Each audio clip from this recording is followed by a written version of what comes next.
This podcast is sponsored by Ramp. Are you the decision maker in your company? Consider this. For the first time in decades, there's a better option for a corporate card and spend management platform. Meet Ramp, the only corporate card and spend management system designed to help you spend less money so you can make more. Most corporate credit cards offer points as incentives, but those points amount to less than their worth in real cash value. Ramp's corporate cards offer you cash back, real money in your pocket.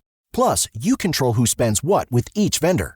And Ramp software collects and verifies receipts automatically, which means you'll stop wasteful spending and close your books in hours instead of days. Businesses that use Ramp add up to 5% to their bottom line the first year. If you're a decision maker, adding Ramp could be one of the best decisions you've ever made. And now get $250 when you join Ramp. Just go to ramp.com/easy. Ramp.com/easy. RAMP.com/easy.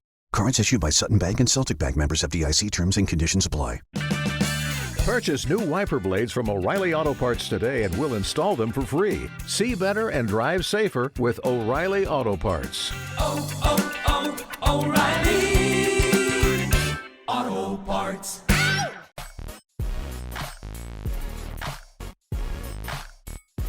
We've got a special guest with us today. We got Coach Scott Smith with the Bombers Fastpitch Organization. He's actually the program director and the 18-year head coach.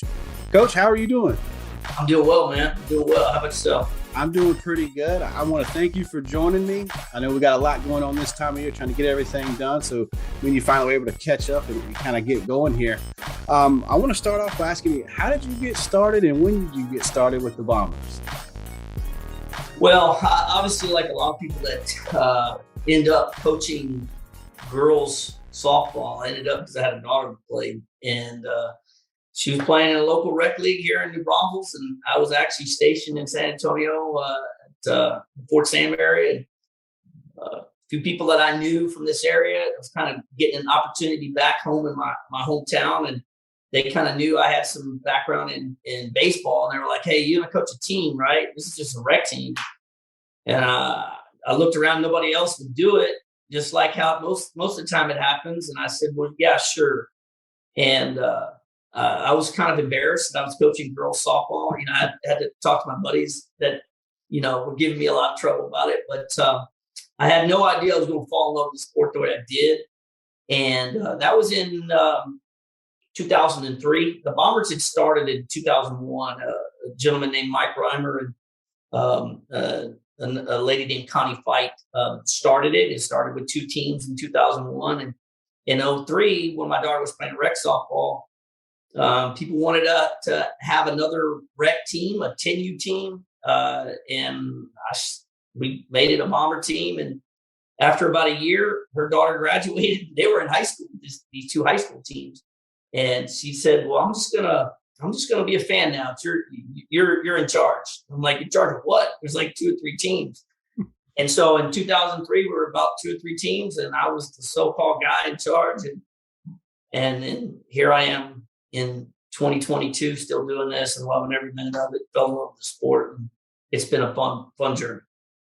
I can imagine you've got a ton of memories, a lot of games coached.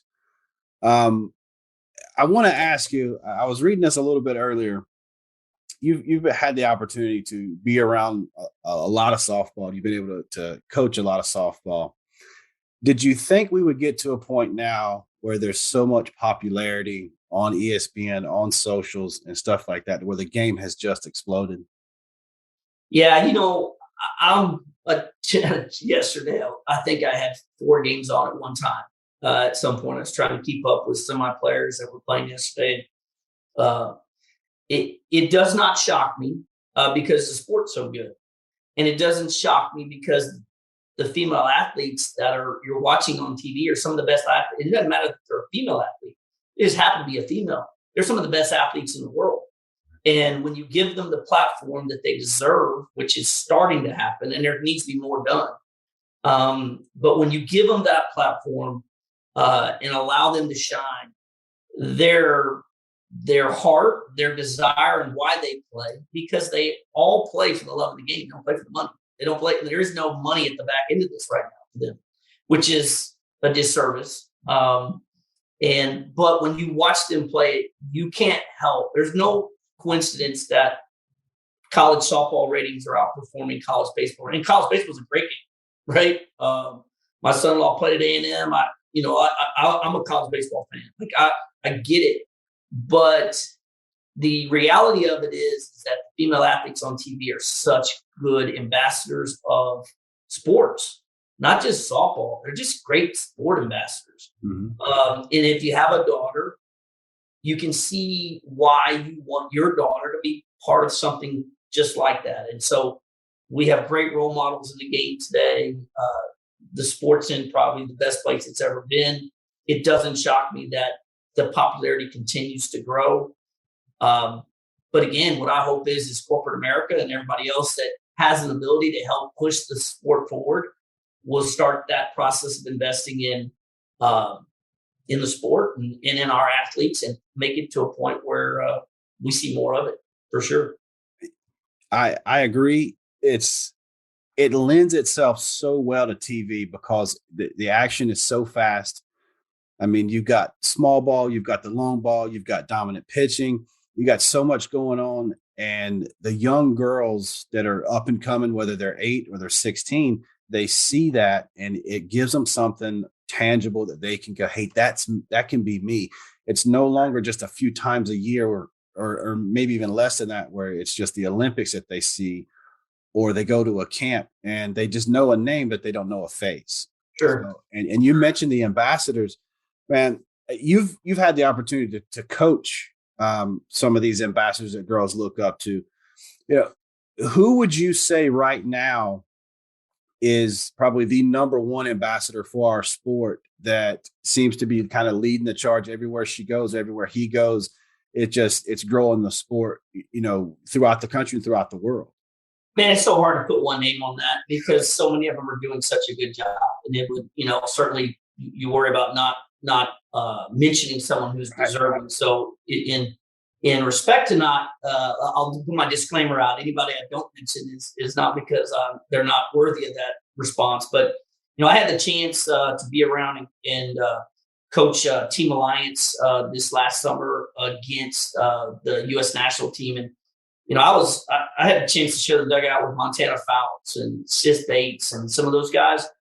And I'll never forget, we were playing in Sugar Land, Texas at a baseball stadium. This goes back to like there needs to be big time softball stadiums. We were playing in a baseball stadium that holds about 7,500 people. I think there was 5,000 people in the stands. It was packed. It was a really cool environment. You had Team USA who's on the brink of going to the Olympics. And I remember there was lines of kids just lined up over the top of the dugout. Sis was standing there and I said to Sis, Sis, what's it like? And she looked at me and goes, what do you mean? I go, what's it like? And she had that weird look and I go, what's it like to be the person that every one of those little girls wants to be? And you know, I'm sure she's thought about that, but I wanted to ask the question, you know, and you know, Montana foul, like middle of the game, kids are pressing their face against the glass, sticking their arm around the dugout to get her to sign a ball in the middle of the game. You know, like one, it's really cool. And two, it's so deserving. So, you know, a couple of guys like that. There's so many others, you know, Jada Coleman and you know, so many players out there that I think do such a good job of being brand ambassadors for our sport. Like I said before, our sport's never been in a better place. And when you start to have role models like those guys, you really feel good about where the sport's going. So, you know, those are just a few, but they do a great job. I think we can just take them all and kind of put them into one group and say, hey, all of them are great sports ambassadors, because I think they embrace that role really well. For sure. You know, there's camps, there's different places and different meeting chances to see these athletes, and they're always smiling. They're always wanting to, you know, sign something or talk to something or take a picture, take a selfie with somebody. They're just doing so great with that. You mentioned Alliance, and, you know, Alliance has taken the world by storm. Kind of bring us up to speed on where Alliance is now, and then kind of how that got started and, you know, made the big boom, you know, just, you know, recently within the last year or so. Sure. And I appreciate it. Probably easier to start. just start with where it started. Obviously when COVID hit, COVID presented a lot of challenges on many fronts, right? But if we're just purely talking about the softball side of it, COVID presented some really big challenges for people like myself and other people who have teams or organizations. You're trying to figure out, hey, what do we do? What do we do? Like how do we navigate this process? There wasn't a roadmap. There wasn't a plan of action that we could follow.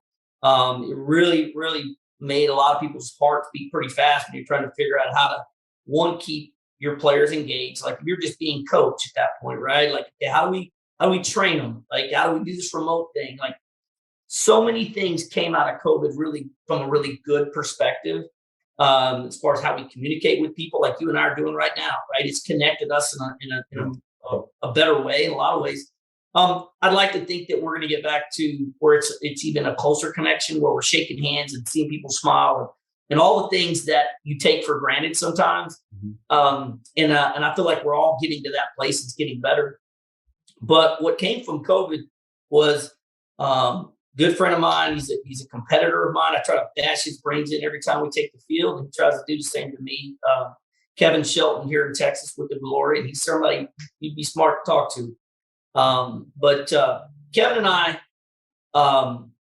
we talk about softball a lot, right? And I picked up the phone and reached out to him and said, Kevin, what's your plan? Like, how are you going to approach this, man? Like, we've got to figure something out. And there were some unique conversations about how, like, Texas, we could kind of sense that we were going to have a little more flexibility, a little more freedom in Texas than you might have in other places. And we were all, our paths were kind of pretty well established, right? About what tournaments we were playing in, what our summers looked like every year, all those things. And it was really clear there was a lot of uncertainty about what that was going to look like across the country. Kevin and I came to the conclusion pretty fast that we had a responsibility to our parents and to our players to be have a lot of foresight, be very respectful of them, the unanswered questions that would be presented to them. Like, well, it's the simplest thing is, how do you get on a plane, right? Like, how do you get on a plane and think you're going to go from here to there and play? Like, that's not even some down to the simplest things. We started there and just said, it got to be pretty clear that we weren't going to be able to have a summer that looked like what we'd normally experience. And so we started down conversations of, okay, you got a lot of teams in your club. I got a lot of teams in my club. Let's figure out a way to create these opportunities for them to play, right? Let's just figure out what that looks like. And that was as simple as the conversation was. Like, that's truly as simple as it started. And then, you sit on a Zoom call. We were sitting on Zoom calls like every night because you could do nothing else, right? Or even during the day. We may or may not have drank a cold beer or two in those meetings. And well, I drink the cold beer for sure. I can't put Kevin in the cold beer drinking part, but for sure me. We got to the point where we're like, we're going to play each other. We're going to create these opportunities to play. What if we kept stats? And what if we created this like it's like a league environment, right? Like where there's something on the line, right? It's going to be really hard to replicate all the time because what we don't want to do is just go out and play, right? We do enough of that already. Right? We play enough games that nothing matters. Like, that's a really big challenge in our sport. And, that became very clear. Like, well, let's just put the league together. And so then we were like, well, heck, if we're talking about this, why don't we just call Jazz over at the Impact? She's got a lot of teams. We can figure that out too. All right, let's do that. And then all of a sudden we got to talking and we were like, why don't we just offer this out up to everybody? Like, what if they have the same challenge? We'll just figure this out. We'll come up with these strategic things. So David McCorkle, who's on our Bomber, he coaches in our Bomber program. He's our vice president with Bombers Fastpitch. He's like this Google Doc freak, right? and like, that's another thing that came out of COVID for me. Like, 28 years in the Army, I don't mess with a lot of Google Docs. He's a master Google. Like, he has a degree in Google Doc, right? And so he put together a Google Doc. We sent it out to this database of coaches in Texas. And I swear, I tell this story all the time. Literally, I'm watching this Google Doc, and it was really an interest form. It was a Google form. Mm-hmm. And if you were interested, fill this out if you're interested in participating in what we were talking about. Literally, this Google Doc is getting filled out like in real time. Like we're just watching, we're all laughing. Like we're on this Zoom call watching this, we're sharing the screen, and it just kept going. It just kept getting filled up.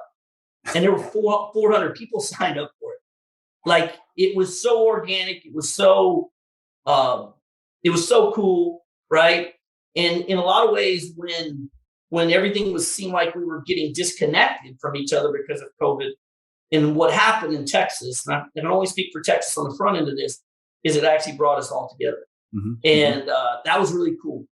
So once that happened, that created a whole different, this was happening like in February, right? Or March of that year, right? So we still had until our state wasn't even open to play yet, right? Like we're having Zoom calls where we're talking about, okay, well, if we put barrier tape, we could make the dugout bigger. We're having like conversations with ballparks, with city municipalities that are they're trying to decide whether they're even going to let us play. Right. But we got this list of 400 coaches who are all about it, right? So it really spearheaded the conversation, and we came up with the Texas Fastpitch League, and that's really truly as simple as it was. There wasn't this like super thought out process about how it was going to happen. We got on Zoom calls and just started talking about how can we make the sport better. Once that took off, then we had buddies around the country who were like, what are y'all doing? And we were like, yeah, we just told them we're going to do it. So we just shared all of our Google Docs with them, everything we had come up with, so they didn't have to recreate the wheel. Right. And they took it. And then that's how the Heart of America League became a thing. And then our friends out in California, we sent everything to them. And next thing you know, this Google Doc that had like 10 documents has 50 in there. And you get all these like minds. You talked about like minds.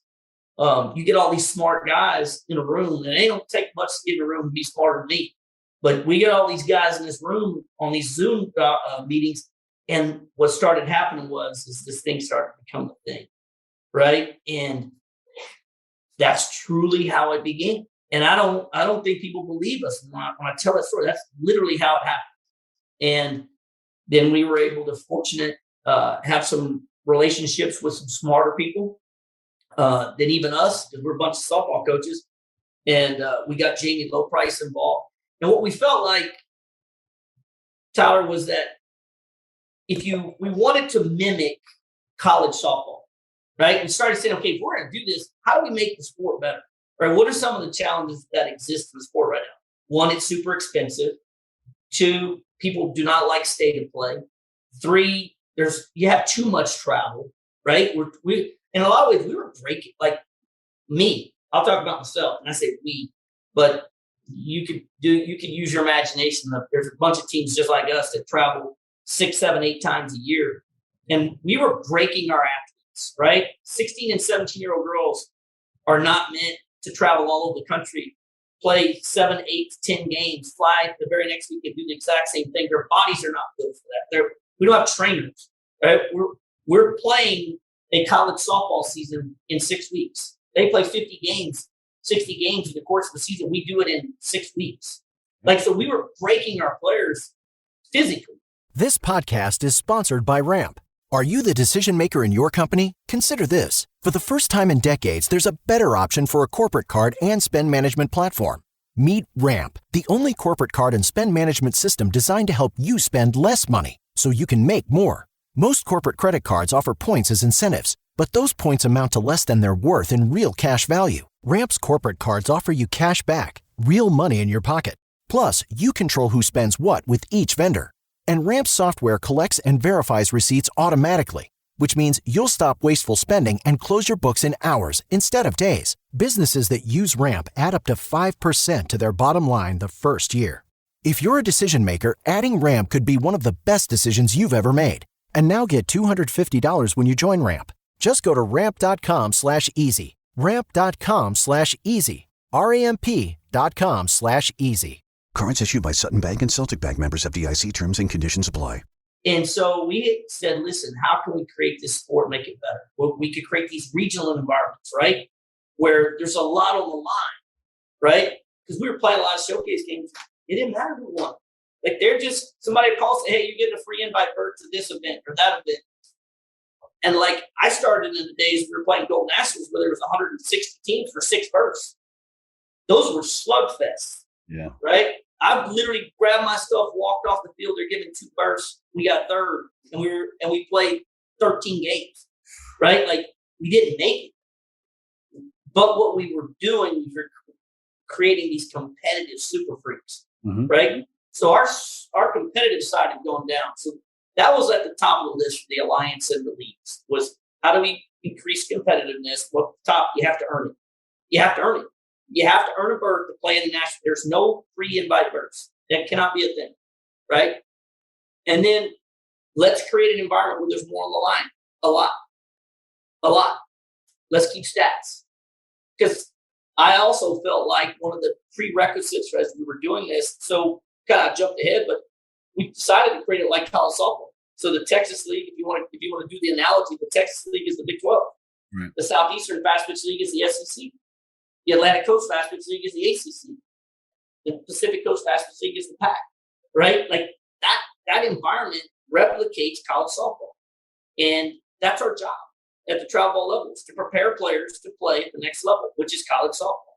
Right. Well, why wouldn't we mimic that? Why wouldn't we replicate that? Why wouldn't we do that and prep them for that environment? So we literally, when we did the alliance, if you want to do the analogy, the alliance is the NCAA.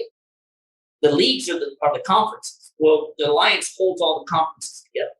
And that's where Jamie Loprice, her coming on board and becoming she's our president and CEO of the Alliance Fastpitch. She's the tip of the spear, right? Like she holds everything together. Because if we just cared about what's good for Texas, and I don't care about what's good for the Pacific Coast Fastpitch League or the Atlantic Coast Fastpitch League, this doesn't work. Right. And so we meet every week.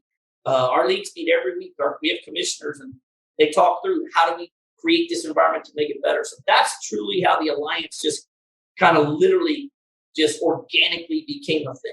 And last year was incredible. The national championship was awesome. Other than the fact that I lost in the national championship game. So that was the only downside for me. I'll tell you, the only bad memory I have of the Alliance is losing. But getting through that process, I'll never forget it. Just like anything else, the players are disheartened. We're at Oklahoma City. We played at Hall of Fame Stadium. We're at Oklahoma City. We just lost the national championship game. I have this 4 or 5 seniors that are looking there. I said, how cool is this? You just replicated what you're fixing to do in the next 3 or 4 years, right? You've already been here. You've been through this. And when you get back here, and you all will, because they're all going to schools that LSU and Texas and places like that, you're all got a chance to be here. I want you to remember this moment. All right? Call upon these. This was cool. It sucks to have lost, but this was a cool opportunity for you, and I'm proud that I was part of this process with you. And that's the replication of college softball. I think college coaches, and I know they have talked about it, they appreciate the process the Alliance is. It's meant to be hard. This sport is very hard. It's meant to failure. It's a failure-driven sport, and we need to create an environment where we're building the toughest players and put armor on them, so when the moment gets hard, we're ready. Absolutely. I go back to when the organic nature of which it started, and I think that is why it is such a success, because it wasn't something that was just thought up. Hey, let's do this. We got this going on, but let's rework something and make something completely off the wall and different, and then hopefully it works. I mean, y'all made it out of necessity to keep the sport alive during the process or during COVID. And then you analyze the process. Okay, what's going to make this work? What's going to make this work? How are we going to do this? And then boom, once you made it work in Texas, you were able to share it, and it continues to grow, and you guys continue to, enhance what you guys are doing, and it makes it better for everyone. It's not like one person is gaining from it. It's everybody's gaining from it. It has everyone's best interest at heart. And I think that's why Alliance is what Alliance is. Yeah, I think what's really cool about it, Connor, is that the Texas Basketball League got better when the other leagues were created, because now they're sharing ideas that are making our league better. Mm-hmm. And that collaboration of effort towards a common goal, and the common goal, like if you were just, I know it's really cliche a lot of times to have a mission statement, right? And I'm not big on them. I'm big on direction, right? You ought to be able to look at a business or look at a person and see the direction they're going, right? And why that direction is either good for me as a consumer or not. And our direction is very simple. It's what's best for the sport. We declared that we had to be nimble. We have to be able to pivot and turn on a dime that makes the sport better. A good example is this. We expanded our national championship from 64 teams. It was meant to replicate college softball. The problem is there's more than 64 teams that are good enough to compete. Right. And so now it's 96 teams this year with the same structured format. Instead of 4 teams in a regional to start the national championship, there's 6. Like, we just pivoted as quickly as possible in an effort to make the sport better. And that came as a byproduct of putting people in a room and like minds. How can we make it better? Like, what makes it better, right? You know, one of the big things we talked about when it came down to the Alliance National Championship, national championships have gotten to be 7, 8, 9 days long, right? A family, I mean, the average American gets 2 weeks of vacation. I got to take both of my weeks just to go to your one national championship, which means I can't go to this event or that event. It was very clear for us. It had to be less than 7 days. We started with 5 this last year. We got it 1 day, which is a 0 day for our All-American game and our other stuff. But those are prerequisites. They're non-negotiables. It has to be less than a week's vacation. There has to be no state of play. We set the criteria for the cost of the event. Like, we've done some things that are in effort to really help benefit the sport, benefit parents, and benefit players. The membership has always been in the Alliance has been a membership-driven approach where players and coaches become members of the Alliance, right? And like, Jamie spends enormous amount of time and effort in trying to produce values to being a member of the Alliance, like over the top, right? It's like $50 a year to be part of the Alliance. She's trying to give it where you get $550 worth of value, right? Like, that's her daily goal, right? For her. And there's nobody better in our sport to be at the tip of that spear in trying to make the sport better, give back to it, and put it on a higher level. Like you and I started the conversation when it came to what girls and female athletes are being part of. The Under Armour agreement is a big deal. Under Armour All-American football game is a big deal in football. And when we met with Under Armour, with the Alliance, we met with them. We said, listen, if we're going to have this conversation, and I don't mean it like confrontational. We just said, if we're going to have this conversation, we only have one thing. It has to be as big a deal as the football game. They have to get everything that the football players get. If you're going to invest in those football players, we've seen what they did. All of the gear, all of the support, everything.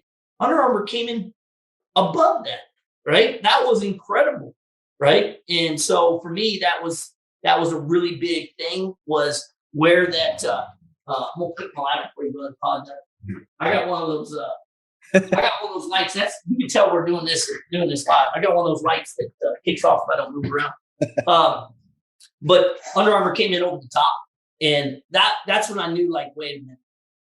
These companies who are not in the softball space in travel ball and investing in female athletes are coming in at this level. Now the Under Armour All-American Alliance, Under Armour All-American game for softball is a big deal. We were on ESPN in year 1. Yeah. Like, it is a big deal, and it's going to be bigger deal this year. So I'm excited about the Alliance, man. More teams have an opportunity to qualify. More teams have an opportunity to go compete for a national championship. And then, heck, we've got the Alliance Open National. There's a lot of teams that just want to know where they're going to play this summer. They're not at the level yet to make that commitment to go through the qualifying process.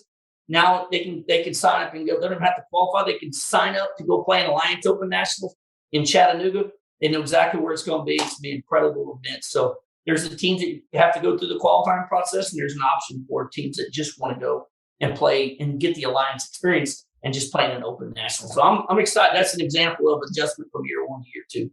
I think the Open is going to give those teams, just like you said, an opportunity to kind of see where they're at. I mean, they hear, well, we can't compete. Oh, I bet we can compete. Well, hey, put your money where your mouth is. Go get that experience. It can't hurt. I mean, what's the worst that's going to happen? You're going to go out there and lose, but look at what all you're gaining from just having that experience. And, with all the different leagues with Alliance, you got some that are way up north. You got some that are way down south, some in California. You guys there in Texas. There's so many different little nuances about the game in each region that you guys are now able to share that information. So it's growing the game in Texas because you're learning what they're doing in Florida. Same thing, if it's Virginia and California, they're able to kind of, learn from each other and learn that style of play, because they're going to see that style of play once they get into college. And we're going to, say Texas is playing Virginia Tech, and those girls, the teams usually recruit around that area. You might have those ones that go across the country, but the best pitcher I faced all last year was from the state of Virginia, played on Tom Bun's team. Yeah. We struck out 21 times in 2 games. I had to play him in the Super Regionals. We beat him 1-0 and 2-1. I never want to see that girl ever again. Thank goodness she graduated. Purchase new wiper blades from O'Reilly Auto Parts today and we'll install them for free. See better and drive safer with O'Reilly Auto Parts. O'Reilly Auto Parts. Right? But an example of that is that player might not get the same sort of coverage or publicity that she deserves. She was on the national stage playing. And I'm not tooting our own horn, but we went in as a number 1 seed. I'm playing the 16 seed in the Super Regional. That's not supposed to be a competitive matchup in a big term, right? Right. I've never played 2 tougher games ever, right? And like I'm just telling you, like that was an incredible experience for our players. In fact, I think it played a role in us not winning the national championship. We had to empty our tank to get through the Super Regionals. Normally, that's not the case in the national tournament. We were replicating college softball, right? And that's incredible. The other thing I would be making a mistake if I didn't share about the Alliance is one of the other prerequisites is that we had to acknowledge there was a lot of inequities in our sport, right? There's a lot of haves and what people would classify themselves as have-nots. I classify it more as they haven't had the opportunity, right? And so what I love about the Alliance is that it's not a group of people who are sitting in a room and deciding, I'm going to give you a berth and I'm going to give you a berth because what you did 5 or 10 years ago, and I'm going to give you a berth. I like you. I don't necessarily care for you because you don't align with me and you're not friends. We're not friends. I'm not giving you that, or I don't know who you are and I'm not giving you a berth. You might have a really good team, but I don't know you, so you're not getting one. That, and I'm not bashing that process. It's just not the right process because it really alienates a lot of people who are deserving. Mm-hmm. And so for me, it was very clear. I'm a big earn what you get guy, right? I'm not about trophies for everyone or nothing. That's not me. Matter of fact, I'm probably the polar opposite of that. But what I am for is a fair shot. And it should be equitable. The process should be equitable for the little team over in Billy Bob, Mississippi, that puts in the work just like my kids do in Texas. They're just as talented. They work just as hard. They don't have the exact same opportunity, right? And that was important for me. That was a non-starter for me in those conversations is whatever process we go for qualifying and all that, it has to be fair for every single person. And if you don't take advantage of the opportunities, then that's on you, right? That's on you, right? And I'll use it. This is a great kind of segue to end the conversation on alliances. There's a team that won the 16U National Championship that if I said their name, the majority of this country would not know who they are, the West Bay Warriors. That is not a perennial, that is not a Corona Angels, Bat Busters, Firecrackers, Bomber, or anybody else. The West Bay Warriors were a 2-team org.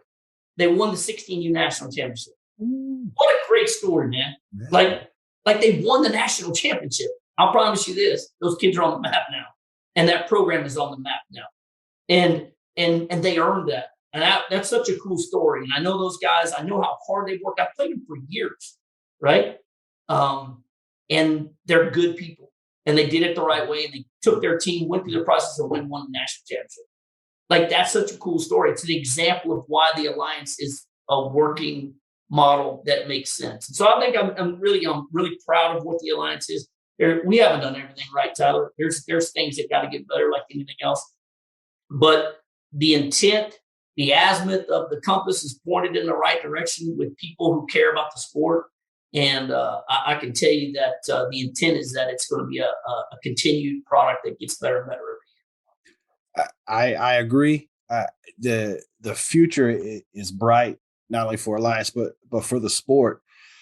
getting the girls into college with that right mindset, not having that sticker shock or that shell shock when they first get there and go, okay, hey, I'm going to Alabama or I'm going to Florida or whatever. And then it's like, whoa, wait a minute. I don't know what I've gotten myself into. Yeah. So we'll segue over to once we get them into college and they're in the program and they've been recruited and they're finally there, they have their career, their collegiate career. This COVID thing has created super seniors. What has that done to recruiting, in your opinion? And is it slowed down the process a little bit for girls? Has it made the process a little bit longer? And is that September 1 date, is that kind of going out the window now as far as signing is concerned and how the process is changed a little bit?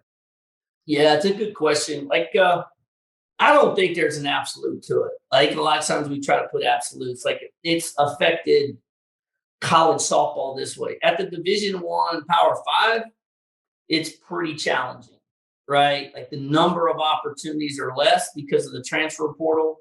Mm-hmm. You have a lot of college coaches that are kind of holding back some of their scholarship money because they know there's a real high possibility of a really good player being in the portal. Mm-hmm. And so that means less opportunities for high school players, right? And that's just a fact, right? And we have seen that. That is a real thing.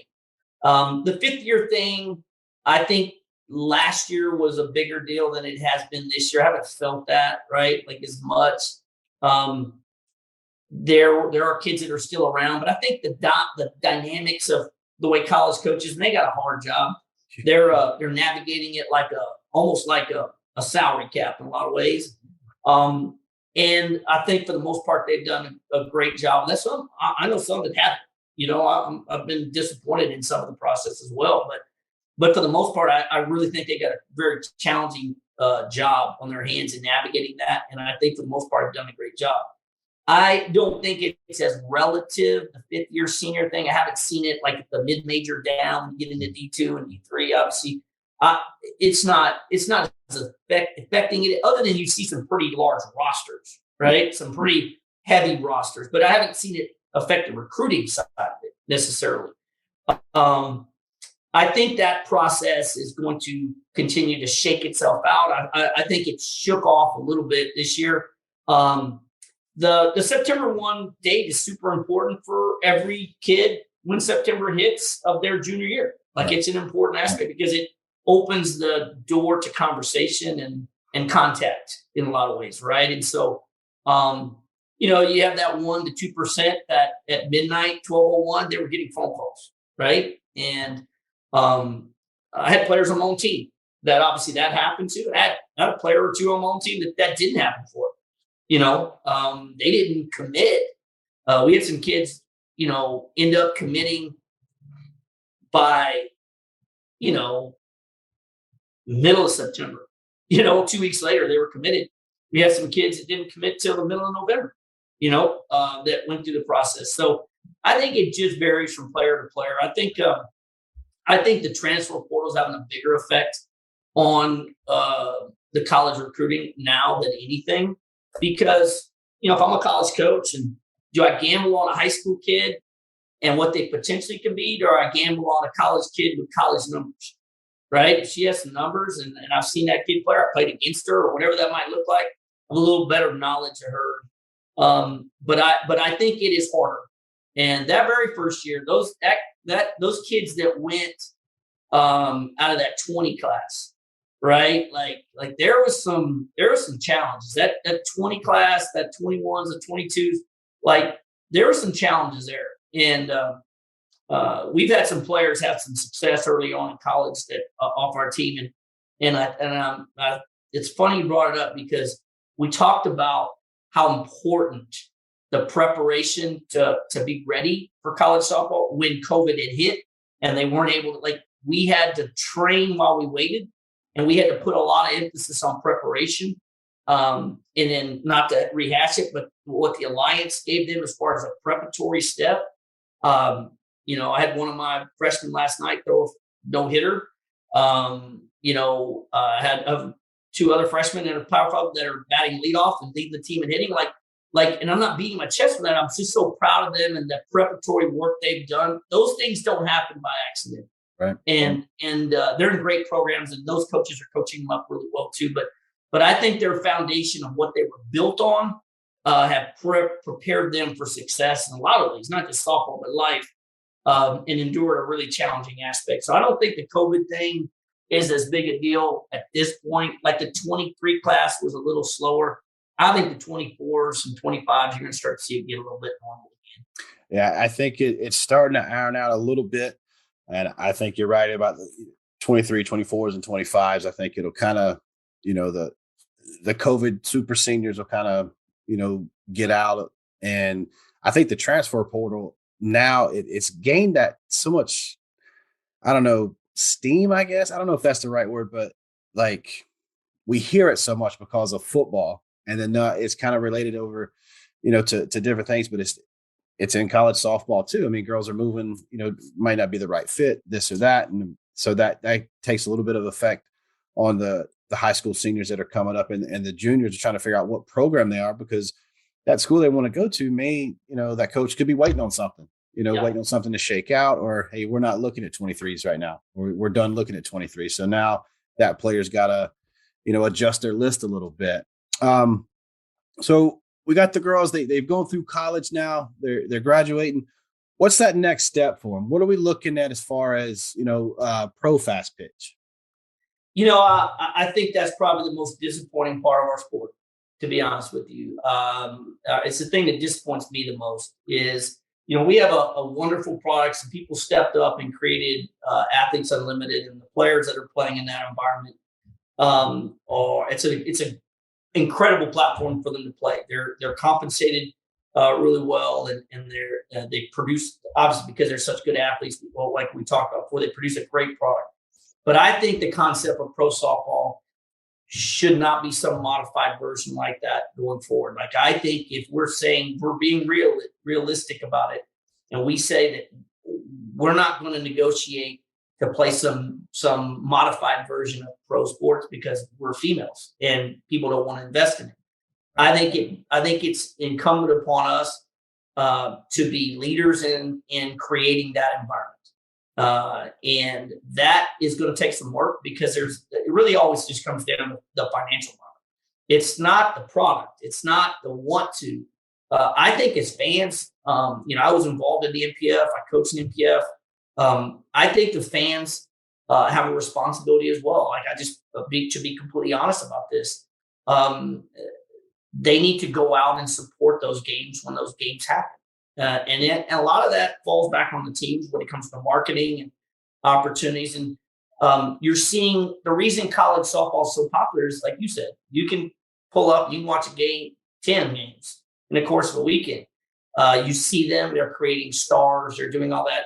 We've got to figure out a product and a mechanism that puts in place a professional model that compensates athletes to make a living, not as a side gig. I'm talking about a living, and create an environment where it's financially structured, that it fiscally works. That takes investment at the corporate level from non-endemic people, people who are not part of softball or bat and ball. Like, we need the people like Coca-Cola and other places, people, and I'm just using an example, not to bash them, but we need those guys to value our sport in a lot of ways. And I think when those things start to happen, we probably need, and this is what's exciting. I know the Alliance has a priority towards being part of the solution for pro softball. It is a priority item for the Alliance. Those steps are not in place. There's not something pending for pro softball. That's not what I'm saying, but we want to be part of that path of helping create what that looks like. And I know there are some strategic conversations taking place. And to be honest with you, it's going to have to incorporate Major League Baseball. Major League Baseball is going to have to do a better job of supporting softball at the pro level, just like the NBA did with the WNBA. Absolutely. That's just a path that is a proven business model. And And I'm not bashing women's basketball, but it's not as exciting as women's softball. It's not. And so once the people who can get their head wrapped around that investment, it will take off like a rocket ship. And I think that that's probably needs to be our first steps forward. And I'd like to say that we'd have these solutions fixed in the next year or two. I don't know that that's realistic, but I would say that with the right people involved, I think that it could be something in the very near future that we're able to look at our young ladies that play sports, say you can be a pro and then you can make a living. This is what you can do for the rest of your life. If that's what you choose to do. Yeah. That's got to become something real. And I think we have to be forward thinking. We have to think outside the box, and we have to be willing to do things that we haven't done before. We tend on the pro side to rehash things, right? On things that weren't successful. And I'm disappointed in that, right? Like, I'll just go back to my military terms, man. If we use a footpath and we've got an azimuth and everybody gets tore up going up that path, I'm not going down that path. Yeah. Like, let's pull out a map and shoot an azimuth and go a different direction and find a different way to get to where we say we want to go. We can't keep going down the path that hasn't worked. And I think with softball, pro softball at least, we have done that too often. I agree. I think, we look at like the XFL, it is coming back, but now look what they're doing. They are in some type of communication, some type of talks with the NFL to make it work. You need that proven professional league that's there to some support on some level. And like you're saying with the NBA and the WNBA, I think MLB needs to get involved in some capacity to create some type of salary situation for those players to where they can dedicate their time and their efforts to play in the game to make the game better, instead of having to go out and make a living elsewhere just to play professional sport because they're making peanuts out there for what they're doing. The product, it sells itself. I mean, it's there at 43 feet and 60-foot bases. I mean, the game is doing what it does. We were just talking earlier about how much more exciting it is because how fast paced it is and everything that's involved with it. So do you think that with pro softball, once it gets going, would it be something regionally that would have to take hold and then go like different leagues along like the Alliance way? Is that the model that you think would show some success? I honestly am uncomfortable answering the question, Tyler, to be honest with you. Because for fear of not, like I said, replicating something that's already been tried. Right. We're not inventing, like we're not coming up with a cure for some incredible disease, right? We're talking about putting one of the best sport products, and let's be honest, the facts don't lie. Right. Softball on television is one of the most value-watched products, period, at any sport. It's a revenue-producing sport now, right? And so what we have to do is it's not even necessarily about is it regional or is it this or that. This is the world of card according to the guy in Texas that don't know much. But my thought is that it has to be a deeper conversation than that, right? It has to be, how do we create the environment that corporate America and a television contract is the backbone and the hub for what it looks like. If we try to create what it looks like first and then convince people to put money in it, that's different. If we create the business structure for it that makes it profitable, then we can build off of that. And I think that we have to flip that over and go that direction and start talking about what's the business model look like that would make it that Montana Fowles, who's in college right now, is going to sign a multi-million-dollar contract when she graduates to play professional softball in the United States of America.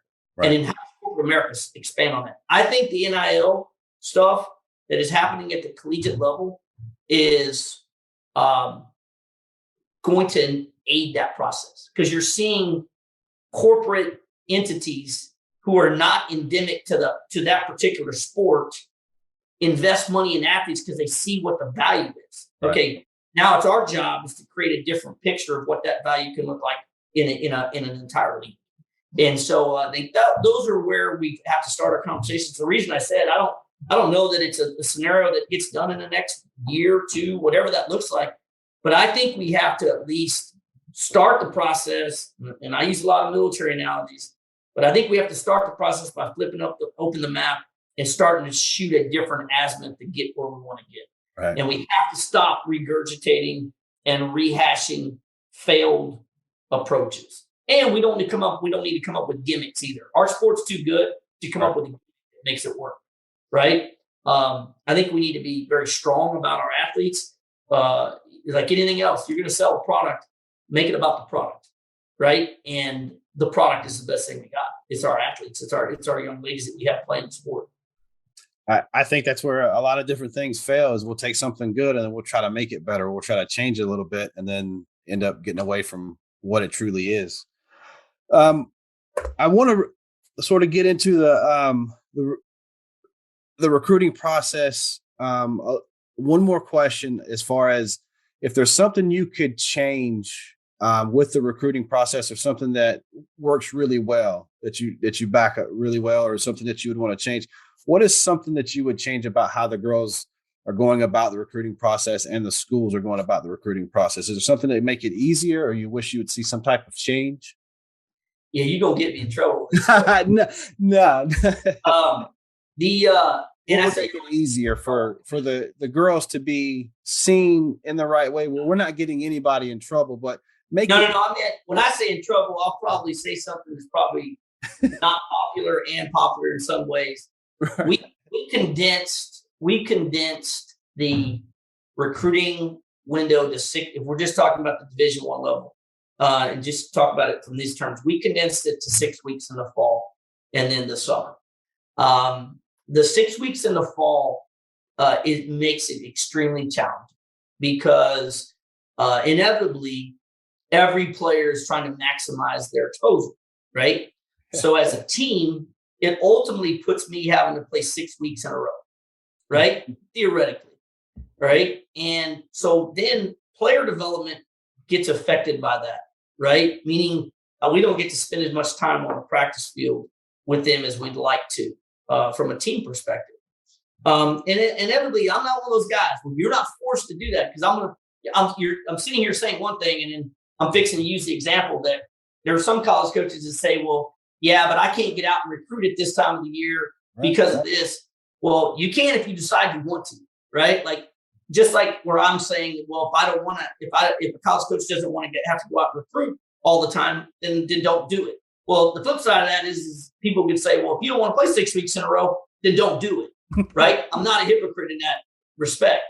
The challenge is that the feeling and the burden that the 6 week constraint puts on the player, they look at it and say, I have 12 days in the fall to get seen.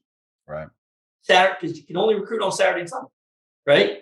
And theoretically, a lot of college coaches don't stay all day on Sunday. So really, you have 9.5 days that you can get recruited. If you really put it in perspective, a student athlete has 9.5 days in the fall to get recruited. That if you really think about it in those terms, that's incredible. And that's assuming that a college coach is actually getting out on one of those 9.5 days that they were actually on the field. So it becomes the fear of missing out, right? If I don't play and that's the weekend that coach is out recruiting, or if I don't play in that event because the best coaches are going to be there, I have to go.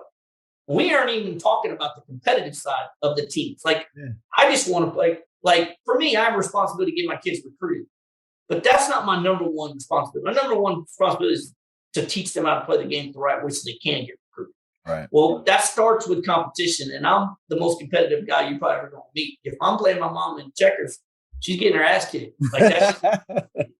I'm going to hug her when we're done, but she's losing, right? So us teaching players to compete, like all those things, I have to figure out how to navigate that 9.5 days, right?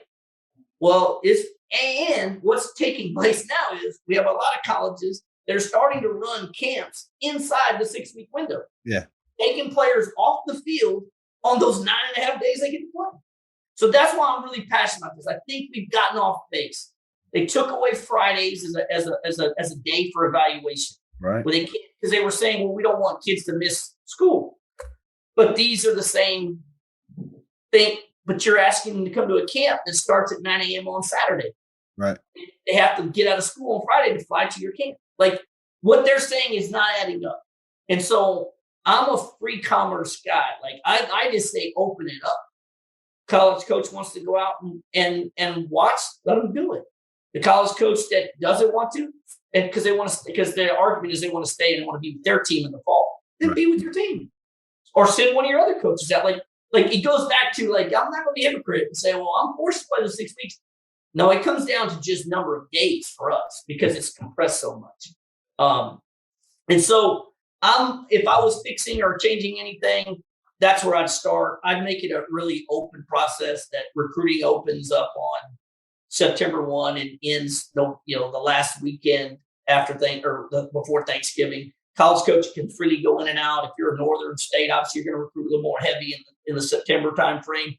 Regionally for them, right? Those kids can't even get seen regionally when the weather is good in Chicago in September. Right. They have to wait till the middle of October, right? They're actually hurting themselves. Mm-hmm. If it was open and kids could come and go and players could, we're playing this weekend. I'm playing twice in September. I'm playing twice in October. I'm playing twice in November. Now you have some off date. Like, we've made it harder on ourselves with doing this. We're saying it. What we're saying is we're trying to help the student athlete. And I think it just takes some adjustments, to make it a little bit better. We've made it hard on them right now. Camps and visits. I had more kids missing camps and visits this fall during the recruiting process, during the 6-week window, than I've ever seen in my life. I had a kid who's a 23. She's a Power 5 kid. Play one time in the fall. Wow. She played one time, but she's having to take all the visits. Yeah. Right? She's only got 6 weeks. She played 1 week, right? Like, it's just not right. So all we've done there is mess with their development. She missed the entire fall for the most part. So I think that's the fix is to put some smart people in a room and come up with some little bit different process. And hopefully that happens. I know there's some conversation. There's actually people out there that would say, oh, let's just do away with recruiting in the fall altogether. Right. Like, there's people that are saying that, like college coaches. And I'm like, wait, what? Like, you talk about making it harder on the student athlete to get seen? That's when I question it, because then I say, oh, no, wait, you just want them to pay on their own dime to come to your camp. Right? You want them to fly to you so you can see them. You're not saying cancel recruiting. You're saying cancel the opportunity for them to play in front of college coaches without coming to their campus. I don't like that. I think it's wrong. And like I said, I'm going to get in trouble with some people. No. There are people that are on one side or the other, but I think enough people know me. I just say what I believe in, and it is what it is. I'm with you. They either need to make that window longer or create multiple windows or something to allow that student athlete to continue what they're doing and not shake it up so much. And like you said, playing one time in 6 weeks is not beneficial to anybody. No, it's not beneficial to the player more than anything else. And as a team, we figured it out. Like, I'm not just, well, it's me, my team, but my team has enough depth to pull that off. If you have a team that their best pitcher is gone 5 out of 6 weeks because she's doing all the visits, that can adversely affect that team pretty bad. And now it's affecting the other kids who are trying to get a scholarship because they don't have their best pitcher there enough, right? Like, all those dynamics become real. Here goes my light again. All those dynamics become real. And, I think there's not a perfect example. Like, there's just not. And I wish there was a better way to say that. But, and I know that the intent was right. I think we just have to modify the end game. Yeah. I think when it comes to NCAA and some of the changes stuff, I think they're trying to do what's best for like the whole group, but not taking into consideration that each sport kind of has its own window. And I think NCAA, they're doing the best with what they got, but it's so big. There's so many sports, there's so many student athletes. I want to finish up with this and take it however you want to take it and run with it. What's next for you guys, and what does the Bombers have going on? What are you looking forward to for this year and, the next few months that you have? Yeah, I appreciate it. We're very fortunate to have some of the best coaches in the country coaching our program. Kat Osterman is our director of pitching performance. She's the pitching coach on my 18U team. I'm blown away by that every day. I share the dugout with her. It's incredible to have her part of it. We have a director of player performance and a guy named Bobby Buchanan, who's he's at AAU in the sort of like his involvement at the collegiate and pro side of it. But we're very big on player development, and I'm fortunate enough to share a seat at the table with some guys who are involved in some of the most high level approach to player development when it comes to Major League Baseball and college softball and college baseball, obviously, when it comes to data capture, data analytics, sport performance. And so for the last 3 or 4 years, I've been involved in that process. And for the Bombers, I pushed our chips in to player development as being the tip of the spear for us is how we were going to continue to get better. And we've had a significant run utilizing that approach. And I felt like if we were just using the car analogy, we've been operating on about 2 cylinders, right? Like we've just been scratching the surface when it comes to that. Some of the incredible things, we use a platform called Softball Cloud, which is a software product that allows us to take our data analytics and capture from all of our players all over the country and allow our player development people to have eyes and sight on it. It scrubs all the data. It gives us a really good data insight into how we make our players better. And then it's our job as coaches to help to use that information and turn around and perform better on the field. A lot of people get lost in data and think that it's too much. I don't want to know about it. Or my players, they don't want to hear. Like if I told you how little we actually shared with our players about it, it would shock you. Like we just don't talk to them as much about it. It's more for us as player development people. 7 or 8 years ago, I was fortunate to meet a guy named Ronnie Ortegon. He's the hitting coordinator for the Atlanta Braves. This was before I kind of started down the path of trying to understand data, its use in the game, and how it's going to help make us better. But I wanted to make the Bombers better. And, he helped share with me the Brave structure, the pro MLB softball front office mentality. And so I basically turned around and replicated that at the Bomber level and created our structure is very minor league baseball approach to how fast is a kid going to advance to the next level, and don't move them too soon, don't move them too late. What development characteristics need to be addressed for this player to take the next step? What are they doing well, and how do we expand on that? Like those type of things. That was pre-data capture and analytics. That was the absolute most important move the Bombers Fastpitch ever made. Once we started adding in the data side of things, that's a whole nother show, right? Because we're changing what a player's curveball looks like by finger placement, finger grips. Like we have the ability to capture her fingerprints on a ball, and we catalog those fingerprints on a virtual ball. So when we pull that up, we can apply changes in the characteristics of the pitch. If we take this much gyro out of this pitch, this is what the action of the ball looks like, and we can overlay that stuff and really start to create a better pitch, a tunneling difference. And so those are the type of things we're doing with our players. And they're just getting snippets of it. They're just the benefactor of the adjustments. And we share with them quite a bit. I think that's why a lot of schools recruit a certain number of our players. We send a lot of players to a lot of similar schools is because they speak that language. They understand the dynamics of that. And I think that that's going to be where the sport goes. In recruiting, we were just talking about recruiting. Data capture, data analytics is going to be how it's done. College coaches don't have to guess or gamble on players any longer. We're 4 or 5 years behind baseball, the sport of softball is. And a good friend of mine who I'm in business with on the data analytics side of things that I'm talking about, purchased a company called Yakkertech.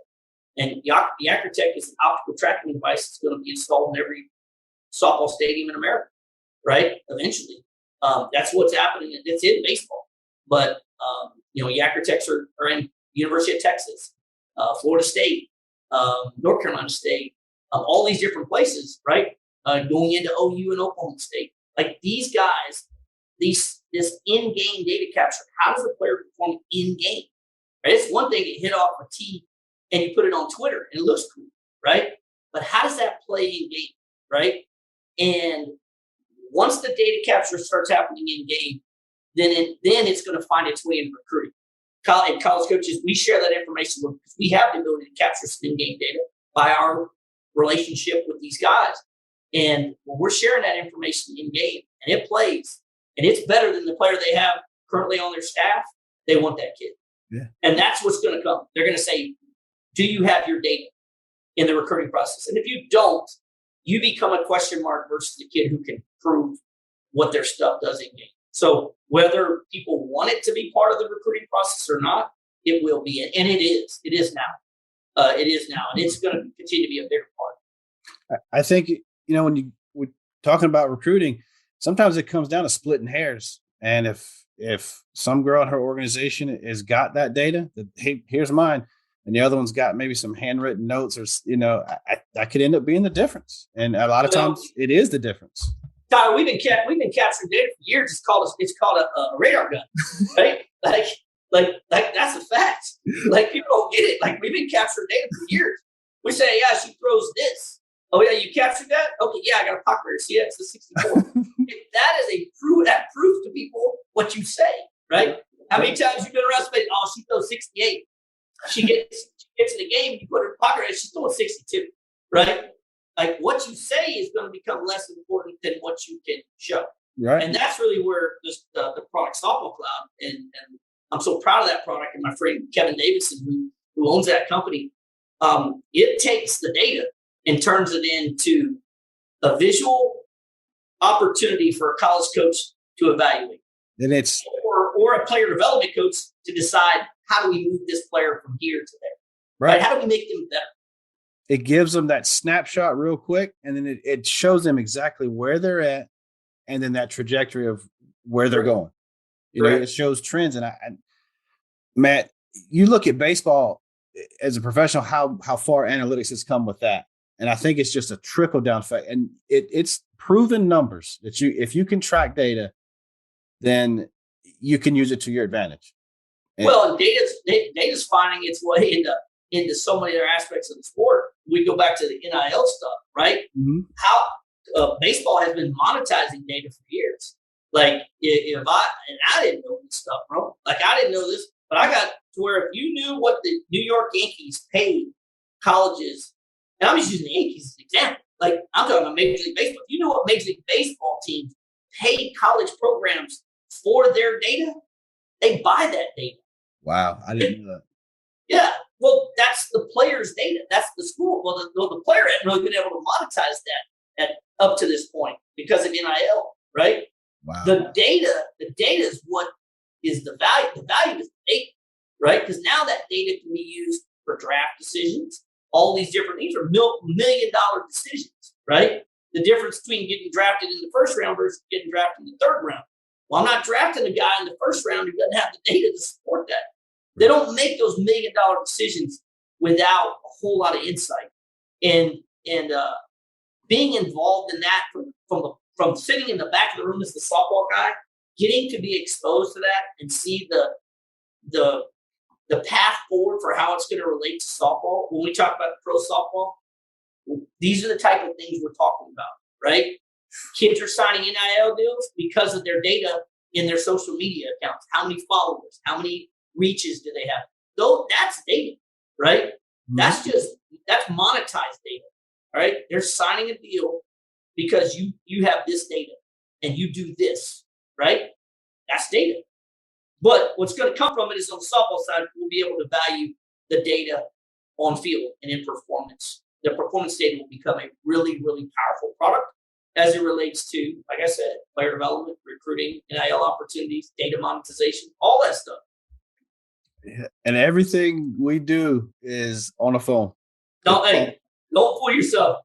Pretty soon, everything I'm telling you we're capturing, we're going to be able to do with this. Yeah. It's the same cameras. Like people don't even, I didn't know this. It's the same cameras, bro. The same camera that we use on this iPhone is the exact same camera in most data capture devices. Crazy. Well, I think that's a good point for us to end part one here. I want to have you back on whenever you're available. We got to make sure we're in the window, that 6-week window with the recruiting. Yeah.